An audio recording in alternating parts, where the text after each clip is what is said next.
Okay, I'm going to talk about an opportunity I had here to witness to a couple. Actually, I was painting their house.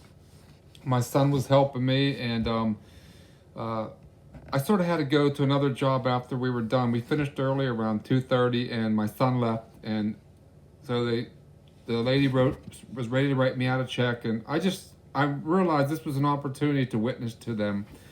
So I started talking to them about God. I asked them, do they go to church? And they told me they go to this church that I know. It's like a mega church, and we went. My wife and I went there once. They don't believe in the baptism. It's just a big church that there's a lot of, it's pretty lively there, but it's just I don't like the church. But anyways, so I didn't tell them that, but so they told me they go to that church, but I don't think they go very often. So we just started talking for about 5-10 minutes, and the lady said, "Well, I think you got to go, right?" And I said, "No." I said, "It's more important that I talk to you." I said, I want to encourage you about really focusing on your relationship with God. I said, "I know you go to church, but I just want to encourage you that I believe we're living in the end times." And I said, "It's more important that I sit." I said, "I don't care if I have to sit here for an hour. I'm going to talk to you about Jesus."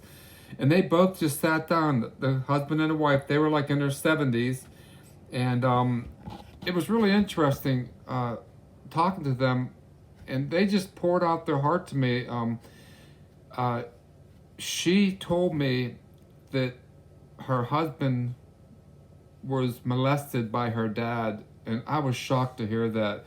She said that he kept it in for 41 years, and I was brokenhearted when I heard that. And they were just telling me different things, and I gave them my testimony how I used to be into drugs and all this stuff, and I was an alcoholic, and they just listened to me.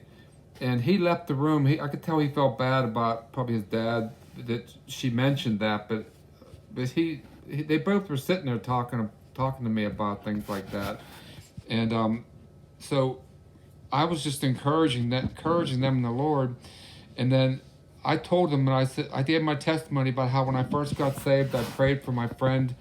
He got in a bar fight, and someone hit him over the head with a beer bottle, and he was in a coma. And as a new Christian, I went and prayed for him, laid hands on him, and he didn't come out of the coma right then, but the next morning he came out of the coma, and I was telling them the story, and they were really interested. And I said that I said so now I said, as a contractor, I said I pray for whoever I can. I said whenever I'm in a situation, on a job, or I'm talking to somebody, I said I'll pray for them. I pray for people who have cancer, and God doesn't heal most of the time. He doesn't, but I still pray for somebody every time, and sometimes He heals them, sometimes He doesn't. And the lady said, "Would you pray for us?" And I said, "Sure." So it was cool. I sat there in their living room, him and her.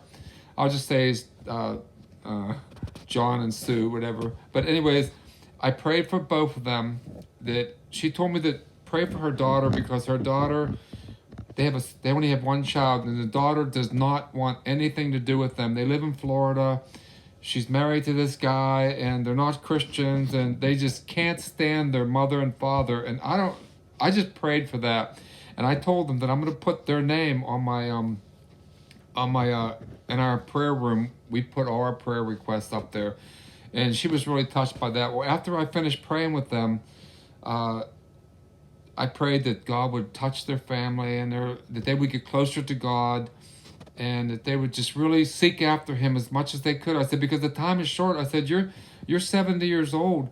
I said, you don't know how much time you have left. I said, my son died in a car wreck when he was 18. I said, you just don't know how much time you have left. So you need to make every effort you can right now to seek the Lord while He may be found. Call upon Him while He is near. Well, after I finished praying with them, she was crying, and it really touched me that they really liked me. They want me to come back and do some carpentry in their house, and but it was a good time. I didn't lead them to the Lord, but they were supposed as Christians. But I just encouraged them, and I felt with them that I was qualified. I didn't feel like I was restricted with what I knew about God. But anyway, that was a really good time. Thanks.